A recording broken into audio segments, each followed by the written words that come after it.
Sabi ng makapangyarihang Diyos, higit pa sa butil ng buhangin sa tabing dagat ang mga gawa ko. At mas dakila kaysa sa lahat ng anak ni Solomon ang aking karunungan. Ngunit ang tingin sa akin ng tao'y basta lang manggagamot at isang hindi kilalang guro ng tao. Naniniwala sila sa akin para lang pagalingin ko sila. Para lang gagamitin ko ang kapangyarihan kong itaboy sa katawan nila ang lahat ng masasamang espiritu. At para lang makatanggap sila ng kapayapaan at kagalakan mula sa akin. Naniniwala sila para lang hingan ako ng mas maraming material na kayamanan. Para lang gugulin ng buhay na ito sa kapayapaan at maging ligtas at matiwasay sa mundong darating.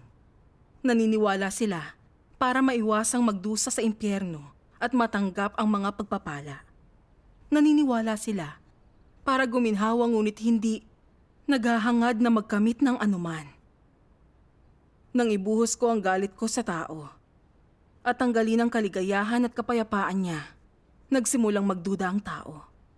Nang ibinigay ko ang pagdurusa ng impyerno at binawi ang mga pagpapala ng langit, naging galit ang kahihiyan ng tao. Nang hilingin ng taong pagalingin ko siya, hindi ko siya pinakinggan at namuhi ako sa kanya. Lumayo siya sa akin at naghangad ng panggagaway at pangkukulam. Nang alisin ko ang lahat ng hiningi ng tao sa akin, naglaho siya ng walang anumang bakas. Kaya sinasabi kong ang tao'y may pananampalataya sa akin dahil nagbibigay ako ng biyaya at pakinabang. Amen. Amen. Nang mabasa ko to noon, sinabi ko lang na totoo ang sinabi rito ng Diyos. Pero hindi ko to naunawaan. Iniisip ko na dahil matagal na akong naniniwala sa Diyos at isinantabi ko ang trabaho at pamilya ko. Kapag dumating ang pagsubok, ay di ko siya sisisihin o kaya itatatwa. Pero nang nagkasakit ako bilang pagsubok, sinisi ko ang Diyos dito. Ang motibo kong pagpalain at makipagkasundo sa Kanya ay malinaw na nalantad. Noon lang ako nakumbinsi ng mga salita ng Diyos. At ang mga pananaw ko sa pananampalataya ko'y nabago. Isang araw ng Hulyo 2018, may nakapa akong matigas na bukol sa kaliwang suso ko. Di ko ito ganong pinansin at inisip na matatanggal naman ito ng gamot. Pero after 2 months, lalo itong lumala. Pinagpapawisan ako sa gabi at nangihina at talagang masakit ang paligid ng bukol. Nag-isip ako kung meron ba talagang problema. Pero inalo ko lang ang sarili ko na wala lang yun. May pananampalataya ako sa Diyos at abala sa pagtupad sa tungkulin sa iglesia. Pangangalagaan niya ako. Isang gabi, nagising ako sa matinding kirot. May lumabas na dilaw na likido sa suso ko at alam kong may mali. Sumugod kaming mag-asawa sa ospital para magpatingin. At dumating ang resulta. Kumpirmadong may cancer ako sa suso. Bumilis ang tibok ng puso ko nang marinig ko ito. Naisip ko, cancer sa suso? Paano nangyari yun? Lagpas 30 anyos pa lang ako. Paulit-ulit kong sinabi sa sarili ko, hindi. Hindi pwedeng mangyari sa akin to. Mananampalataya ako. At ilang taon na akong tumutupad ng tungkulin ko. Pangangalagaan ako ng Diyos. Malamang nagkamali ang doktor. Umasa akong hindi totoo ang mga sinabi niya. Ni hindi ko alam kung paano ako nakauwi mula sa ospital ng araw na yon. Nakita ng asawa ko na nalulugmok ako at sinabi niya sa akin, maliit na ospital lang yun at hindi mahusay ang doktor. Baka nagkakamali lang sila. Ipapasuri kita sa malaking ospital. Nakadama ko ng konting pag-asa nang sinabi niya yun sa akin. Pero kinumpirma ng doktor sa malaking ospital ang diagnosis. Cancer sa suso nga. Sabi niya, nasa bandang huling stage na to at kailangan akong makimo at maoperahan. Kung hindi ay lalala ito. Nablangko ang isip ko at nanikip ang aking dibdib sa narinig. Naisip ko pa, magkano ang magagastos namin dito? Paano kung mamatay ako habang kinikimo? At paano kaya mababayaran ng pamilya ko ang mga utang namin? Nalulugmok ako at walang magawa. Matapos ang unang round ng chemo, sumakit ang buong katawan ko. Ayokong kumilos at lagi rin akong nahihilo. Nakabawi lang ako nang lumipas na ang epekto ng gamot matapos ang ilang araw. Matagal na akong naniwala sa Diyos, nagsakripisyo at naglaan ng sarili ko sa tungkulin. Lagi kong tinutupad ang tungkulin ko kahit mahirap at walang pagtitipong di ko dinaluhan. Lagi kong tinutulungan ng mga kapatid sa kanilang problema. Nagpakasipag ako. At para ano, bakit hindi ako pinangangalagaan ng Diyos? Hindi ko na magawa ang tungkulin ko. Nasa bingit na ako ng kamatayan. Gusto na ba akong tanggalin ng Diyos? May 5 chemo pa akong haharapin at 1 operasyon. Paano ko ito kakayanin? Bukod ba sa sakit at paghihirap, kung mamamatay ako, nasayang lang ba ang pagsampalataya ko ng maraming taon? Napaluha ako ng husto dahil doon. Nagdusa ako ng mga araw na iyon. Binasa kong mga salita ng Diyos, pero di ko maunawaan. Ang dilim ng espiritu ko at ako'y palayo ng palayo sa Diyos. Isang araw, binisita ako ni Sister Lee. At kinumusta niya ang kondisyon ko. Nang makitang nanghihina ang loob ko dahil sa sakit, nagbahagi siya sa akin. Sabi niya, itinutulot ng Diyos na magkasakit tayo. At ito rin ay pagsubok. Dapat tayong magdasal at magsaliksik. At ipapaunawa niya sa atin ang kanyang kalooban. Amen. Naantig ako nang sinabi niya ang salitang pagsubok. Siguro, hindi gusto ng Diyos. Natanggalin ako kundi gusto niyang danasin ko ang pagsubok na ito. Amen. Amen. Pagkaalis niya noon, nagdasal akong muli sa Diyos at sinabi ko, Diyos ko, matagal na akong naghihirap at hindi kita inunawa. Bagkus ay sinisipa kita. Ipinaunawa sa akin ng kapatid na ito ay pagsubok mula sa iyo pero hindi ko alam kung paano ko malalagpasan ang sitwasyong ito. Naway gabayan mo ko na malaman ang kalooban mo. Amen. Pagkatapos niyan ay nagdasal ako sa Diyos ng ganong dasal araw-araw. Isang araw, nabasa ko ang mga salita niya. Ang pagsubok niya ay iniiwan kang walang pagmamahal o pananampalataya. Kulang ka sa panalangin at hindi mo nagagawang umawit at di mo namamalayang nakikilala mo ang sarili mo. Maraming paraan ng Diyos para maperpekto ang tao. Ginagamit niya ang sitwasyon para pakitunguhan ang tiwaling disposisyon ng tao at gumagamit ng iba't ibang bagay upang ilantad ang tao. Pinakikitunguhan niya ang tao, inilalantad niya ang tao at ibinubunyag niya ang tao.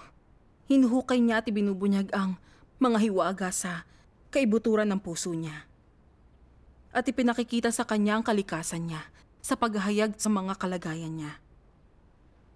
Piniperpekto siya sa maraming pamamaraan, sa paghahayag, pakikitungo, pagpipinot, pagkastigo, para malaman niya na ang Diyos ay praktikal. Amen. Habang pinagninilayan ko ito, naunawaan ko rin ang kanyang kalooban. Kumikilos ang Diyos sa mga huling araw upang gawing perpekto ang tao sa paglalantad sa tiwali nating disposisyon at paghatol at paghahayag ng salita niya upang maunawaan natin ang ating masasamang disposisyon. At isagawa natin ang katotohanan at malinis at mabagong tiwali nating disposisyon. Pinahintulot ng Diyos na magkasakit ako, hindi upang sadyaing tanggalin o saktan ako kundi para linisin at baguhin ako. Tama. Uunawain ko ang Diyos at hindi na maghihinanakit. Dapat ako magpasakop. Hangarin ang katotohanan, pagnilayan at kilalanin ang sarili ko. Amen. Nang naunawaan ko ang kalooban ng Diyos, ako'y hindi na gaanong nalungkot o nasaktan. Nagdasal ako na nagpapasakop sa Diyos. At nang matapos ako, naalala ko itong salita niya. Gusto mo lang mabuhay ng maginhawa Malayo kayo sa aksidente upang ang hangin ay lampasan ka lang, upang ang mukha mo'y hindi marumihan. Hinanap ko to sa aklat ng salita ng Diyos at nakita ko ito. Umaasa kang ang pananampalataya mo sa Diyos ay hindi magsasanhi ng hamon, kapighatian o paghihirap. Lagi mong hinahabol ang mga bagay na walang halaga at hindi mo pinahahalagahan ang buhay. Inuuna mo ang sarili mong kaisipan bago ang katotohanan. Ikaw nga ay walang halaga. Ang hinahabol mo'y para matamo ang kapayapaan pagkatapos na maniwala sa Diyos, upang ang mga anak mo'y mailayo sa sakit, upang ang asawa mo'y magkaroon ng magandang trabaho, upang ang mga baka at kabayo mo'y makapag-araro at magandang panahon sa tanim mo. Ito ang iyong hinahanap. Gusto mo lang mabuhay ng maginhawa, malayo kayo sa aksidente, upang ang hangin ay lampasan ka lang, upang ang mukha mo'y hindi marumihan, upang ang mga tanim nyo'y hindi bahain, upang hindi ka maapektuhan ng anumang sakuna, upang mabuhay sa pag-iingat ng Diyos at sa isang maginhawang tirahan. Ang duwag na kagaya mo, na laging naghahabol sa laman, meron ka bang puso o kaya espiritu? Kung magpapatuloy ito, hindi ba't wala kang matatamo? Ang tamang daan ay naibigay na sa iyo. Ngunit kung ito'y makakamit mo o hindi ay nakasalalay sa paghahabol mo. Inilantad ng mga salita niya ang pagnanais kong pagpalain sa pananampalataya ko. Ginunita ko ang mga taon na ako'y nanampalataya. Nung walang problema sa tahanan, malusog ako at masigasig ako sa tungkulin at tila walang kapaguran. Pero nung nagka-cancer ako, naging di maganda ang pananaw ko at di ko inunawa ang Diyos.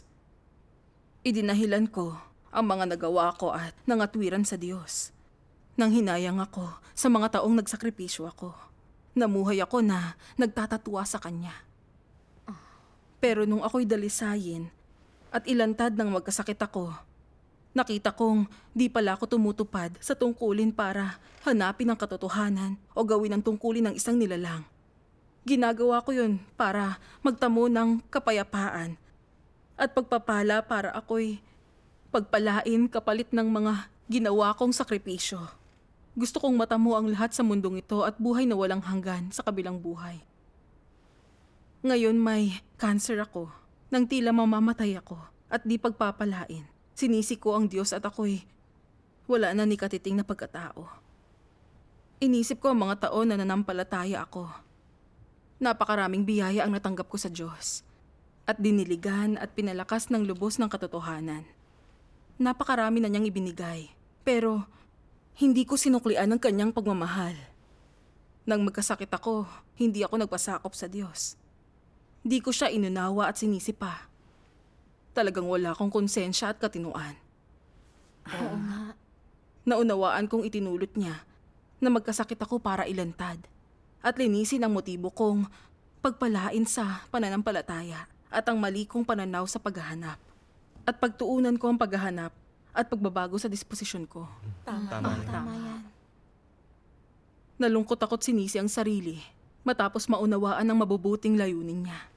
Ginawa ko ang pagpapasyang ito. Gumaling man ako o hindi, hindi na ako manghihingi ng walang kabuluhan sa Diyos. Ipapaubaya ko ang buhay at kamatayan ko sa Kanya at magpapasakop. Amen. Mas napanatag ang kalooban ko pagkatapos kong magdasal. Di na ako nag-aalala at nababalisanon at nakakalma ko na ang sarili sa pagbabasa ng mga salita ng Diyos. Salamat sa Diyos. Nang nagpasakop na ako, hindi na ako ganong nasaktan ng muli akong i-chemotherapy. Kahit na naduduwal pa rin ako, ayos naman ang lahat. Ikinagulat at ikinainggit ito ng ibang pasyente. Alam kong ito'y dahil sa awa at pangangalaga ng Diyos sa akin. Amen. Nagpapasalamat ako sa Diyos. Amen. Matapos ang ilang round ng chemo ay lumiit na parang isang itlog ang tumor ko. Hindi na gaanong masakit at wala nang tumatagas. Sabi ng doktor, mabilis ang pagaling ko. At kung magpapatuloy ito ay di na ako kailangang operahan pagkatapos ng chemo. Amen. Napakasaya ko nang marinig ko ito at panayang pasalamat ko sa Diyos. Mas lumago ang pananampalataya ko. At kung masigasig, nakikilalanin ko ang sarili ko. Marahil, gagaling ako kahit walang operasyon. Isang araw ng Marso, ginawa ang huling kimo ko. Kabado ko pero umaasa pa rin ako. Nang natapos yun, sinabi ng doktor na kailangan ko pa ring operahan. Tapos, 2 round pa ng chemo at ilan pang radiotherapy. Nanikip ang dibdib ko at ang daming pumasok sa isipan ko noon. Bakit nangyari ito? Pinagnilayan ko naman at inunawa ang lahat ng dapat. Bakit hindi bumuti ang kondisyon ko? Malaking operasyon yon at maliban sa pilat na maiiwan, ang chemo at radiotherapy na gagawin ay napakasakit. Baka ikamatay ko pa ang procedures na yon. Lalo akong nalungkot at nanghina ang buong katawan ko. Di ito makatarungan at napaiyak na nga ako. Nung gabi, matapos ang operasyon ko, nang mawala ng pampamanhid, napaiyak ako sa kirot na dulot ng hiwa ni hindi ako makahinga ng malalim. Para bang ginawan ako ng mali, wala akong magawa. Sinisi ko na naman ang Diyos. Sa akin, napakahirap nun. Kailan kaya matatapos ang sakit? Sa aking paghihirap ay binasa ko ang mga salita ng Diyos. Para sa lahat, ang pagpipino ay napakahapdi at napakahirap ding tanggapin, ngunit sa pagpipino'y ginagawang malinaw ng Diyos ang matuwid niyang disposisyon sa tao. At isinasa publiko ang mga kinakailangan niya para sa tao. At naglalaan ng mas maraming pagliliwanag, pagtatabas, at pakikitungo sa paghahambing sa katunayan at katotohanan. Binibigay niya sa tao ang higit na malaking kaalaman sa sarili niya at sa katotohanan at pagkaunawa sa kalooban ng Diyos. Pinahihintulutan ng taong magkaroon ng tunay na pag-ibig sa Diyos. Yun ay ang layunin ng Diyos sa pagpapatupad ng pagpipino. Taglay ng gawaing ginagawa ng Diyos sa tao, ang sarili nitong layunin at kabuluhan. Hindi siya gumagawa ng walang kabuluhan. Hindi gumagawa ng walang pakinabang. Ang pagpipino'y hindi pag-aalis sa tao sa harap ng Diyos, ni pagwasak sa kanila sa impyerno. Ito'y pagbabago sa disposisyon ng tao, sa kanyang mga intensyon, mga pananaw, sa kanyang pag-ibig sa Diyos at pagbabago sa kanyang buhay. Ang pagpipino'y totoong pagsubok sa tao, isang anyo ng totoong pagsasanay, at dito lang pwedeng gampanan ng pag-ibig niya ang katutubo nitong tungkulin. Amen. Tumimo sa puso ko ang mga salita niya at naantig ako ng husto. Ang pagdalisay sa akin ng Diyos ay upang makilala ko ang sarili ko at hanapin ko ang katotohanan. Tama. Tama. At linisin at baguhin ang mga tiwalikong disposisyon. Amen. Amen. Kahit alam kong di ako dapat maghangad ng pagpapala sa pananampalataya ko, di ko pa rin nabibitiwan ang motibo ko na pagpalain. Nasa puso ko pa rin ang gusto kong makuha mula sa Diyos. Akala ko, dahil medyo nakilala ko na ang sarili ko ay dapat alisin na ng Diyos ang sakit ko. Ang pagkilala ko sa sarili ko ay may bahid na personal na mga motibo at ito'y pinagtatakpan lang ang kagustuhan kong makipagkasundo sa Diyos. Hindi pa talaga ako nagsisi. Oo nga. Siniyasat ng Diyos ang isip ko at ginamit ang sakit ko upang ilantad ako, upang makapagnilay-nilay at totoong magsisi. Iyan ang pagmamahal niya sa akin. Pagkatapos nanalangin ako sa Diyos, Diyos ko, nauunawaan ko na ang kalooban mo. Gusto ko nang iwaksi ang gusto't kahilingan ko at hanapin ang katotohanan sa sitwasyong ito. Naway gabayan mo ko. Amen. Amen. Makalipas ang ilang araw, nabasa ko ito sa mga salita ng Diyos. Kapag ang tao'y naniwala sa Diyos, sino sa kanila ang walang layunin, motibasyon at ambisyon? May parte man sa kanilang naniniwala sa pag-iral ng Diyos at nakita ang kanyang pag-iral. Ang paniniwala nila sa Diyos ay may ganun ding motibasyon. At ang layunin nila sa paniniwala ay upang makatanggap ng kanyang mga pagpapala at ng mga bagay na gusto nila. Ang bawat tao ay patuloy na gumagawa ng pagkalkula sa puso nila. At humihingi sila sa Diyos ng kapalit upang itaguyod ang motibasyon, ambisyon at kasunduan nila. Na ibig sabihin, ang puso ng tao ay patuloy na sinusubok at pinagpaplanuhan ng Diyos at nakikipagtalo sa Diyos sa kaso ng kanyang katapusan. At kinukuha ang pahayag sa Diyos. Tinitingnan kung ibibigay ng Diyos ang nais niya o hindi. Kasabay ng paghahangad sa Diyos, ang tao'y hindi itinuturing na Diyos ang Diyos. Lagi niyang sinusubukang gumawa ng mga kasunduan sa Diyos. Patuloy na humihingi sa Kanya at pinipilit pa siya sinusubukang makakuha ng higit pa. Ang tao'y nakikipagtalo rin sa Kanya. At may tao rin kapag may dumarating na pagsubok sa kanila o sila'y nalagay sa sitwasyon, madalas nagiging mahina, walang kibo, pabaya at reklamador sa Diyos. Mula nang maniwala siya sa Diyos, itinuring niyang cornucopia at Swiss Army na kutsilyo ang Diyos. At itinuring ang sarili niyang pinakamalaking pinagkakautangan ng Diyos. Na para bang ang makakuha ng mga biyaya at pangako mula sa Diyos ay ang kanyang likas na karapatan at obligasyon. Habang responsibilidad ng Diyos na ingatan at pangalagaan ng tao at magtustos para sa Kanya. Ganito ang pangunahing pag-unawa ng paniniwala sa Diyos ng naniniwala sa Kanya. At ang pinakamalalim nilang pag-unawa sa konsepto ng paniniwala sa Diyos. Mula sa diwa ng kalikasan ng tao hanggang sa kanyang pansariling gawain, walang anumang mayroong kinalaman sa takot sa Diyos. Ang layunin ng tao sa paniniwala sa Diyos ay walang kinalaman sa pagsamba sa Diyos. Na ibig sabihin, ang tao'y hindi itinuring o naintindihan na ang paniniwala sa Diyos ay nangangailangan ng takot at pagsamba sa Diyos. Sa harap ng gayong mga kalagayan, ang diwa ng tao ay halatang halata. At ano ang diwa na ito? Ito'y puso ng tao na may masamang hangarin, nagkukubli ng pagtataksil. Wala itong pag-ibig sa pagiging patas at pagkamatuwid. At ito'y napakasama at sakim. Ang puso niya'y sarado sa Diyos.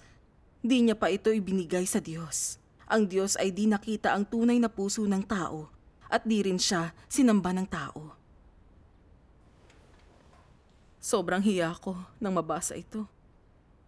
Inilantad nito ang eksaktong tunay kong kalagayan.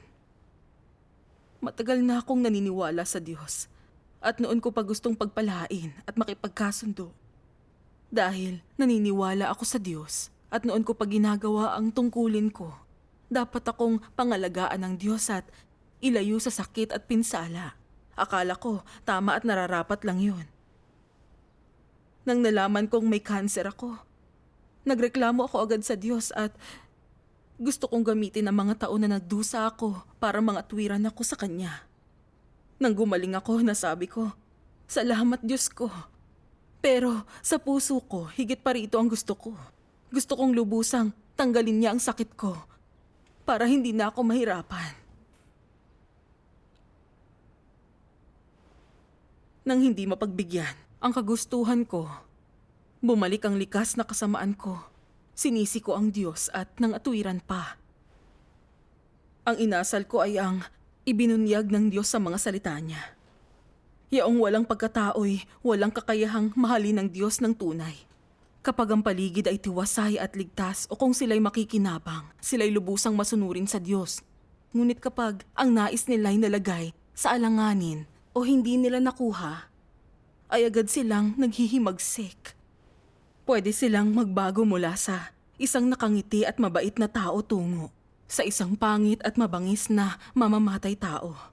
Biglang itinuturing na kaaway ang tagapagpala nila kahapon nang walang kadahilanan.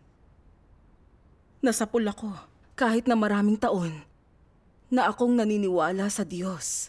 Di ako sumasamba o nagpapasakop ayon sa nararapat. Sa halip, tinatrato ko siya na parang dalubhasang doktor, parang takbuhan ng tulong. Ginagamit ko siya para makamit ang layunin ko. Naghahangad ng kapayapaan at pagpapala mula sa Kanya. Oo nga. Nakita ko ang pananampalataya ko sa Diyos ay pawang lantarang pakikipagkasundo lamang.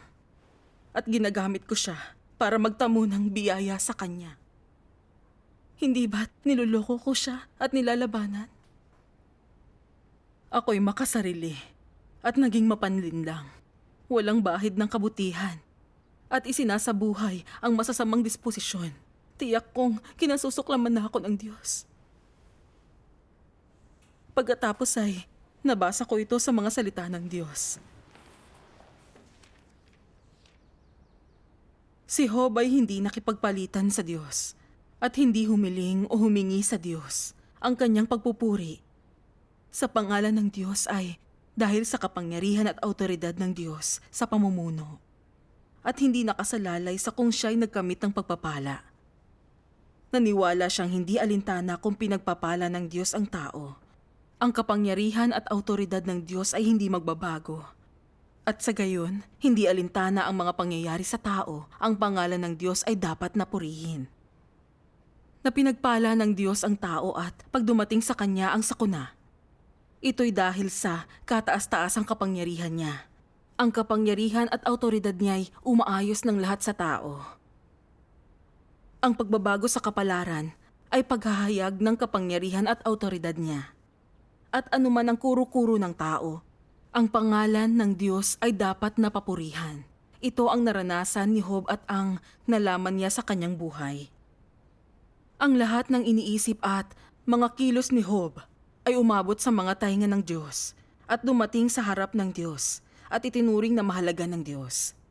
Itinangi ng Diyos ang kaalamang ito ni Job at pinahalagahan siya sa pagkakaroon ng ganitong puso. Laging hinintay ng pusong ito ang utos ng Diyos at sa lahat ng lugar. At kahit anong oras o lugar ay tinanggap nito ang dumating sa kanya. Walang ginawang kahilingan si Job sa Diyos. Ang hiningi niya sa sarili niya ay ang maghintay, tumanggap, harapin at sundin ang pag-aayos na nanggaling sa Diyos. Naniwala si Job na ito ang kanyang tungkulin at ito mismo ang nais ng Diyos. Amen. Amen. Amen. Naantig ako ng pagnilayan ko ang mga salita niya. Ang Diyos ang lumikha. Pwede niya tayong pagkalooban ng biyaya, hatulan, kastiguhin, subukin at dalisayin. Sinusubok niya ba tayo dahil mahal niya tayo? Oo, tama ka. Naisip ko si Job. Binigyan siya ng Diyos ng kayamanan at pinasalamatan niya ang Diyos. Pero hindi siya nag-imbot ng kayamanan. Nang kunin ng Diyos ang lahat-lahat sa kanya, pinuri pa rin niya ang Diyos sa gitna ng pagsubok at sinabing, tatanggap ba tayo ng mabuti sa Diyos at di tayo tatanggap ng masama? Amen. Alam ni Job na lahat ng mayroon siya ay mula sa Diyos. At matuwid siya pagkalooban man siya o kunin sa kanya ang lahat. Tama. Ang pananampalataya niya'y walang personal na mga motibo. At di niya inisip kung pagpapalain man siya o magdurusa. Hindi siya nagreklamo. Anumang ginawa ng Diyos. Nagampanan niya ang kanyang tungkulin bilang nilalang na sambahin at magpasakop sa Diyos. Nang makita ko ang katauhan at katinuan niya, talagang nahiya ako. Tiningnan ko ang lahat ng mayroon ako. Ibinigay ito ng Diyos. Ngunit hindi ako nagpasalamat. Kundi sinisi ko siya nang nagkasakit ako. Wala akong konsensya o katinuan. Naniwala ako sa Diyos pero hindi ko siya kilala at hindi ko alamang dapat ko maging katayuan sa harapan niya. O kung paano ko dapat magpasakop. Sa paniniwala sa Diyos, gamit ang mga pagkaunawa ko, nagreklamo ako at sinalungat siya sa mga pagsubok. Sa kabila nun, gusto ko pa ring tumanggap ng pagpapala sa kanya at makapasok sa kaharian niya. Wala talaga akong kahihiyan. Nakita ko na kung namatay man ako ng panahong iyon, matuwid na gawin niya ito dahil rebelde ako tiwali. Nahanap ko ang tamang landas sa karanasan ni Job. Gaano man katagal akong magkasakit o gumaling man ako o hindi, ang gusto ko lang ay magpasakop sa panuntunan at pagsasaayos niya. Ito dapat ang taglay kong katuturan bilang isang nilalang. Amen. Salamat sa Diyos. Nang naisip ko ito ay gumaan ang pakiramdam ko. Hindi ko namalayan na oras na pala para sa radiotherapy. Sinabi ng ibang pasyenteng may cancer na talagang napakasakit ng radiotherapy at maluluto nito ang laman ko. Mahihilo at maduduwal daw ako at mawawalan ng panlasa. Nang marinig ko ito, hiniling ko sa Diyos na tulungan ulit akong matakasan ang sitwasyong ito. Pero napagtanto ko agad na talagang mali ang kinalulugaran ko. At nagdasal ako sa Diyos. Naalala ko ang ilang linya sa himno ng mga salita niya. Dahil ika'y nilikha, dapat mong sundin ang Panginoon na lumikha sa iyo. Dahil wala kang kapamahalaan sa sarili at walang kakayahang kontrolin ang iyong tadhana. Dahil ikaw ay nananampalataya sa Diyos, dapat mong hanapin ang kabanalan at pagbabago. Amen. Alam kong ang sitwasyong ito ay pagsubok sa akin ng Diyos. At di ako dapat humiling o saktan ang kanyang loob. Alam kong dapat akong magpasakop sa kanya. Amen.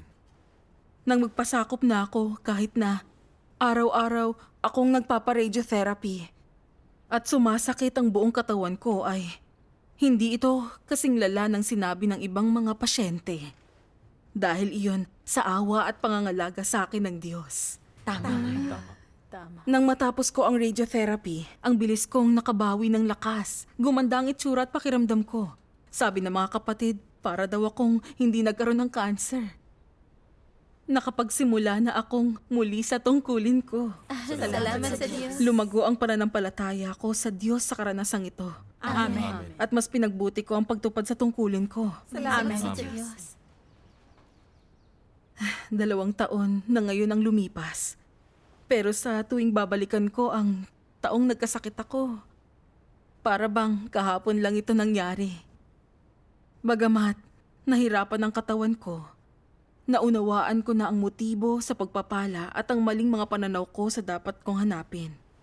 Alam ko na ngayon na dapat kong hanapin ang katotohanan at hangaring sundin ng Diyos sa pananampalataya ko. Pagpalain man ako o magdusa, lagi akong dapat magpasakop sa mga plano, panuntunan at pagsasaayos niya. Ito ang layuning dapat taglayin ng nilalang. Amen. Di ko ito matatamo kung lahat ng nangyayari sa buhay ko ay naging maayos. Ito ang yaman ng buhay na ipinagkaloob ng Diyos. Salamat sa makapangyarihang Diyos. Salamat sa Diyos. Salamat sa makabuti ng Diyos.